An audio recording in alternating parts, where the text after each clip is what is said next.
Hey everyone, MTashed here, and someone in chat just asked me, who are your top 4 favorite characters? And then I was like, well, why don't we just make it 5, and we'll make a video out of it. And I'm gonna do my top 5 characters based on their kit. What they can do in-game, why I think they're valuable. A lot of them are gonna be pretty obvious, because I use them all the time, but also, you can use this as like a meter of like, hey, if they're on this list and I wish for them, they're game-changing units. This video is sponsored by Helix, and if you remember last time, I actually surprised my brother with a brand new bed from Helix, and I've been using one myself, and I absolutely love this product. They ship it right to your door, and I want to talk about it really quickly.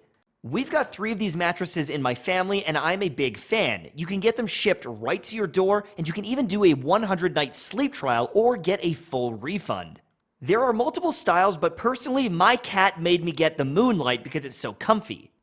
Whoa, this isn't supposed to be in there. If you want to get the perfect mattress for you, go to helixsleep.com and do their sleep quiz. When you're done, Helix will link you to the mattress that's your best fit. Personally, I have the Moonlight Luxe and I absolutely love it, but I've got some really good news. You can test the bed for 100 nights, have it shipped right to your door for free, and it's got a 10 to 15 year warranty. That's incredible. Go to helixsleep.com/mtashed or click the link in the description or comment section of this video to get up to $200 off and 2 free pillows. Now, my brother and I got completely different beds. He got the Midnight Luxe because when he did the sleep survey, he said that he was a side sleeper, he wanted something a little bit more firm, and it recommended him this bed because it was the perfect fit for him. And if you look down here at the firmness scale, it's right there in the middle. Now, you can see a quick rundown of the different beds and what to expect, but I was looking at the Moonlight Luxe initially because it said it was soft and it was kind of for back sleepers, and when I did the survey, it recommended me that bed based on my preferences. So I think it's pretty accurate, and when we got the bed, it was exactly what I hoped for. Now, my son got the best deal. He got to try mine in person, he got to try his uncle's and decide what he wanted himself, and he went with the more medium feel. So he's a bit of a traitor because, you know, soft bed for life, you know what I'm saying? Anyways, thank you so much, Helix, for sponsoring this video. Click that link down below and search for a beautiful bed today. Now, let's get back into the content.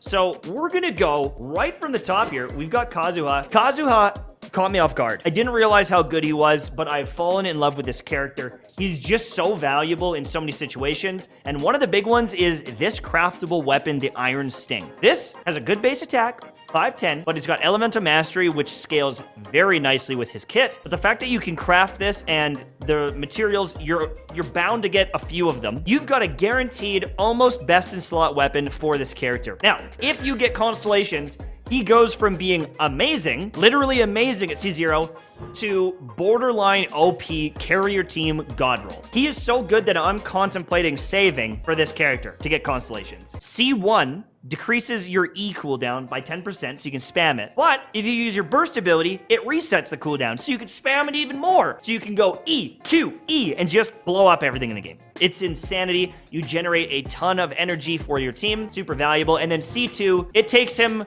to the next level. When you have this field from your ultimate, it creates a big AoE, increases his Elemental Mastery by 200, which is huge, boosting damage of all his swirl damage, but it also increases the Elemental Mastery of characters within the field by 200. That is bonkers. Now, his talents, the reason why he's so good. The abilities are all nice, area of effect, it's got some CC. This one here, you can plunge down and blow up enemies. You get some elemental damage, you slam down. It is so good, this ability right here, that I'm actually going to probably triple crown him. Even though he's a support, I'm probably gonna triple crown him just so he can one bang everything. But this one here is the big poobah. You gain elemental damage for your other party members when you swirl their element. And because you can swirl all the time, you essentially just give your team a big elemental boost, and it's based on your elemental mastery. So you stack a whole bunch of it, and now your team is hitting 25, 30% harder. It's gross. Number 2, Ganyu. Ganyu, I mean, she's probably my number 1. You know, you can interchange any of these units. They're in my top 5. I like them all for different reasons, but we're just gonna jump over to Ganyu. She is a bow user. I am very lucky and I have R3 Amos bow, so my Ganyu is broken. Like, she's beyond broken. I've put a ton of time into farming her artifacts. I've got artifacts like this that are, you know, I mean, they're next level. These artifacts are very, very rare looking artifacts, great rolls on them, and so She is pretty much perfected. That's how much I like her. I've spent so much time and resources leveling her up. And the reason why is because of this talent right here. Her charged attack. Her charge attack does more damage than some people's ultimate. Legitimately, it does more damage than some burst abilities. It is a kind of two-stage charge attack, and I mean, I can show you really quickly here. You've got your basic charge attack, like every unit is kind of like that, but hers, it goes bop, bop, and then when you shoot it, it's got an area of effect. That area of effect is super nice.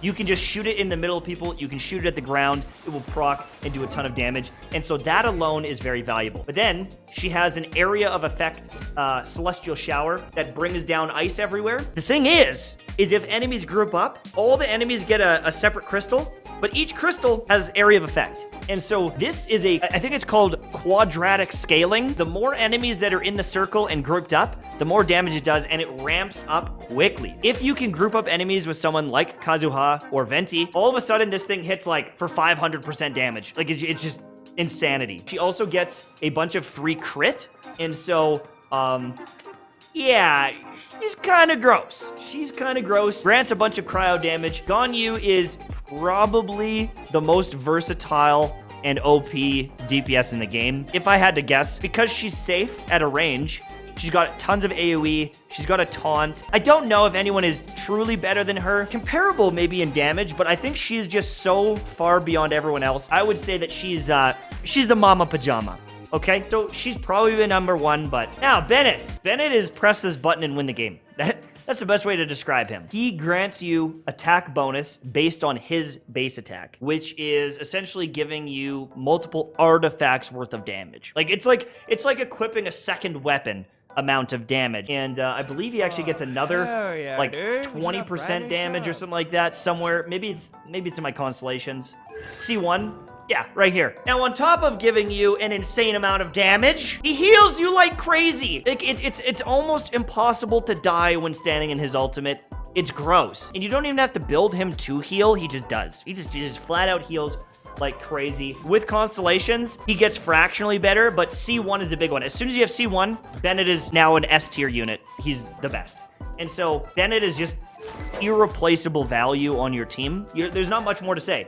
And he's a 4-star. I think he's even in the shop right now. Actually, I'm pretty sure he might be in the shop as of watching this video. So Bennett is right up there. Xingqiu! He is another 4-star unit. I would say that you need this sacrificial sword to be utterly broken. But even without sacrificial sword, I think he's still very, very good. And if you've got multiple refinements, Xingqiu might be better than Bennett in some situations, depending how you look at it. But it's pretty tough to replace Bennett. Now, the reason why Xingqiu provides damage resistance with his E ability. It hits multiple times and has massive damage scaling. You've got this damage reduction here that I was talking about before. It also heals you. So that's pretty cool. You get 6% of his max HP as healing when you pop those swords. But this one right here, the Rain Cutter, this grants you this defense. It rains down swords as you attack, Hydro swords. And so even though it says 115% damage, it doesn't sound that big. There's actually like it shoots out like 50 of the swords over time. It's like 3 of them come down, 2 of them come down, 5 of them come down, depending on how many constellations you have. And so this is actually an insane amount of damage. It's like 3,000 damage over the course of the entire duration. The more constellations you get, he becomes insanely, like, he's better than almost every 5-star unit that I have. At C6, he is probably my number 1 or 2 most valuable characters just because I have all these constellations and he gets so strong. And so Xingqiu is definitely up there in my top 5 characters. And then my last one, I think is Zhongli. He's a little bit boring because he's so broken. He's almost unfun because his shield, you can't break it. When he shields, the whole team cannot die. On top of that, I have pretty much best in slot weapon for him. It's amazing. He can stun units, and I was very lucky and I got C1, so I can place down 2 pillars. On top of shields, stunning units, being an overall sexy badass, he also shreds the defenses of the enemies, which is like one of the most valuable perks in the game, and it's just built into his kit. And it's like, what? Wait, hold on, what? He's got so many little passives and value, and it's just amazing. You can build him tanky. He'll still hit hard because he gets HP scaling. Yeah, he's just amazing. So he's got to be in the top 5. If I had to rank those characters on my absolute favorite and most value. I think I would go Ganyu number 1, Zhongli number 2, just because he is so broken. And then for me, I would go Xingqiu, because I didn't really harp on this, but he enables different playstyles like reverse vaporize. He applies hydro so quickly, you almost can't vaporize enough to get it off. So you can use Xiangling, you can use Diluc, you can use a bunch of different characters. Xingqiu is amazing. So I'm going to put him as like number 3. I think I would put Bennett number 4 and then Kazuha as number 5, but that's just because Bennett's so broken. Kazuha is amazing. He truly is amazing. And if I had to give any kind of nods to characters that I see a lot of value in, Xiangling. Oh my god, Xiangling is good. And you can get her for free. And I like to shout her out as just like a free-to-play option and easily accessible. Because not everyone is going to get all these 5-star characters. And so Xiangling, I want to shout out because she's free. And you can get, if you get these constellations, she becomes almost a 6-star unit. If you can get C4 Xiangling, she is better than some 5 stars. DPS-wise, support-wise, she's great. And another character I really want to shout out is Diona.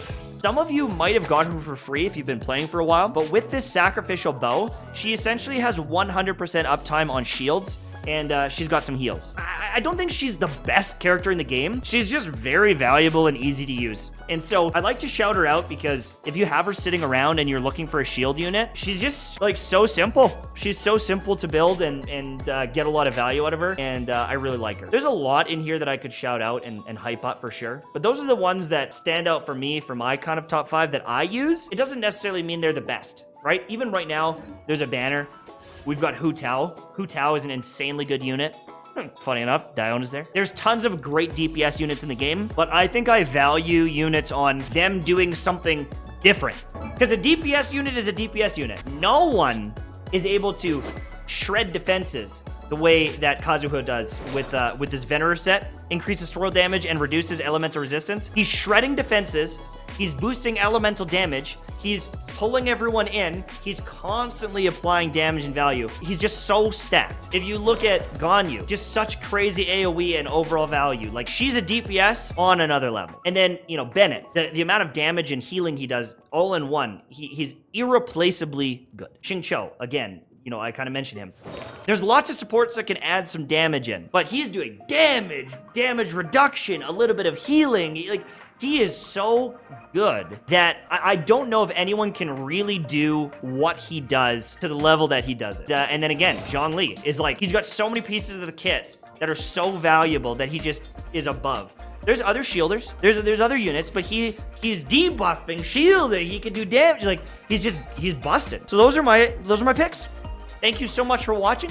I hope you enjoyed, and I will see you soon, my friends. Bye-bye.